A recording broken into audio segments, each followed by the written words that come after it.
Hi, I'm Frank Adornato. Thanks for tuning in again. I want you to think about this scenario for a moment. You're standing at the starting line for a race.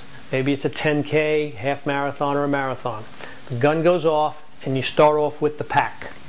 When you get to the first mile marker, you look at your splits and you see that you ran that first mile at 15, 20, maybe even 30 seconds faster than your targeted race pace. Well, a thought may go through your mind, this is great. If I can maintain this pace through the race, I'll have a personal best today. But then as the miles go by, reality sets in and you realize your body can't maintain that original pace, and in the end you have a disappointing finish. Well, if this sounds familiar to you, you're not alone. Most, if not all, runners have probably made the same strategic mistake in their racing career. Key to running a successful race is to start at a moderated speed.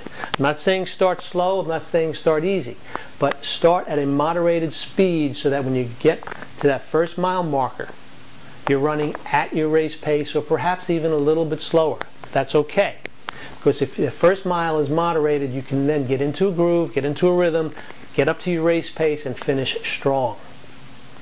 Remember, when you're standing at the starting line, there's a lot of adrenaline flowing, there's a competitive rush, that gun goes off and the pack is going to take off inevitably too fast.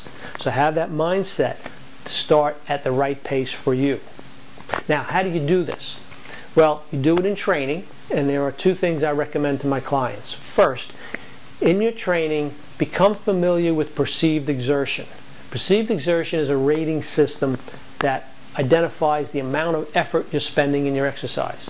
It's subjective and unique to the individual, but if you use ratings of perceived exertion in your training, after a while you'll become familiar and you'll know that a rating of X equals your race pace, and a rating of Y equals your conversational pace. And with that internal pace clock, you're out there running, you know how you feel, you know what your perceived exertion is, you know how fast you're going. Second thing I recommend to my clients is regularly, periodically run negative splits. Check your watch when you start out on your run and make sure that the second half of your run is faster than the first half. Put those two things together and it'll add up to successful racing. Remember, it's not how fast you start that counts, it's how fast you are when you finish. Hope you find this information helpful. Go out and try it in your training and let me know how it works for you in your racing. I'd love to hear back from you. Send me an email and I look forward to seeing you in my next video. Until then, you take care and you train smart.